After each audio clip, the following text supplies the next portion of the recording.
particularly conflict over marriage, but I would like to do it by focusing on a single object. That object is a quilt made in the territory of Utah in 1857. Now, this quilt has an interesting story to it. Apparently, it was won at a raffle in 1857 by a 12-year-old boy, and kept the quilt. He married, his children grew up, his wife died, and he had a bright idea. He cut the quilt right across the middle, and he gave half to each of his daughters.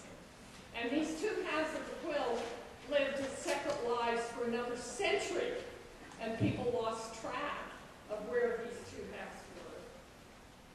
And then, in 1996, Dan and Carol Nielsen of Salt Lake City, Utah, inherited one half of the quilt. And Carol said, "I'm going to find the other half." And she did. She's a good genealogist, family historian. She tracked it down. She found it in a remote relative, not that many miles from where she lived. And then, having found the other half of the quilt, she decided that she was going to locate the life stories of the 63 women whose signatures in thread or in ink were on the squares of the quilt. And she did that too. Is Carol here? She thought she might be here tonight. If she is, I don't see her. Maybe she didn't make it. Maybe she was terrified of what I was going to do tonight. But one thing I do want to do is acknowledge her work. And through that acknowledgement, acknowledge the very important historical research that is done by amateur historians, by local historians, by genealogists, and by collectors and appreciators of quilts. And then I want to move on and see if I can communicate to you, my fellow historians, why I find this kind of artifact so interesting and so important. That's my challenge for tonight.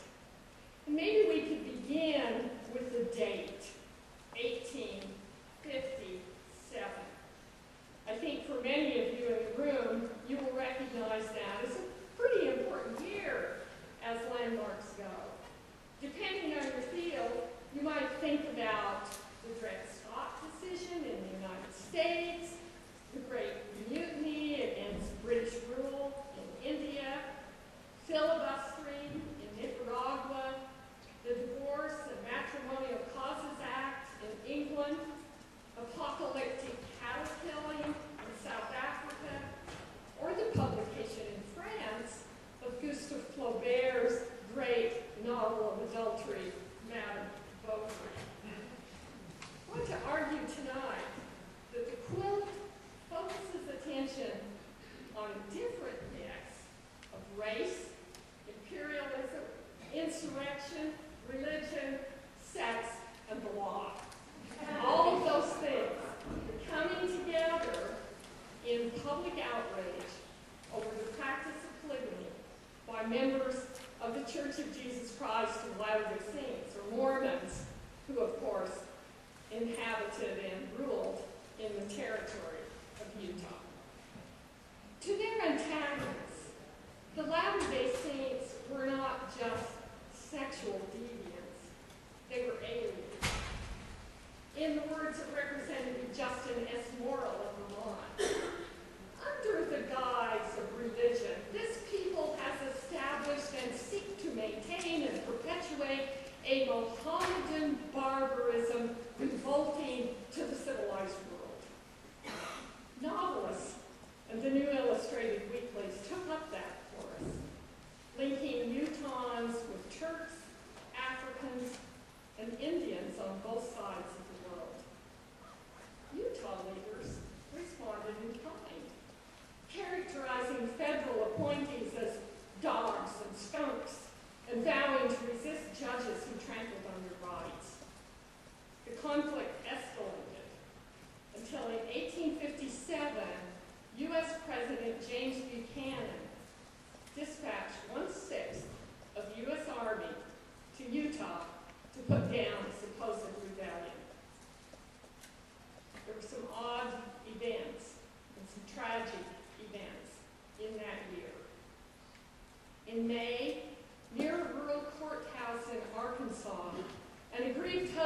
gunned down a Mormon apostle he claimed had seduced his wife. In September, at Mountain Meadows, a lush grazing spot on the old Spanish Trail through southern Utah, a band of Mormon settlers and their Paiute allies ambushed an immigrant wagon train bound for California and slaughtered most of its members. In early October, far to the north, in Salt Lake City, 63 members of the 14th Ward Female Relief Society won a prize for their quilt. Now, at first glance, there seems to be no relationship between the quilt and any of these public events. Yet among the quilters were 3 wives of Carly P. Pratt, the apostle murdered in Arkansas. A more tenuous link runs through the history and origins of the Female Relief Society to the fateful alliance between Southern Paiutes and Latter-day Saints in a massacre at Mountain Meadows. More significant is the interplay between the seemingly innocuous imagery of the quilt and the coming of the Federal Army. The quilt does more than connect a particular group of women to a set of sensational events. It takes us beneath headlines to unresolved issues about family, faith, marriage, and public authority. Issues that mattered in 1857 and that matter today. We probably, thinking about issues of marriage, we think immediately of the current controversy over same-sex marriage. There are significant differences between the conflict of 1857 and the conflict today, but there are also some very interesting similarities.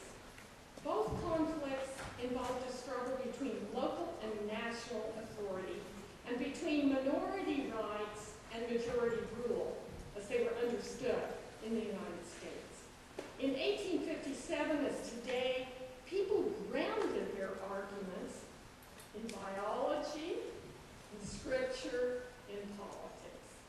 And in both cases, a stigmatized but assertive minority became the locus for extravagant fears over the survival of the nation. And those set of fears take us beyond the history of marriage, I think, and link up to some of these other themes that I suggested. The history of fiction, the history of empire, the history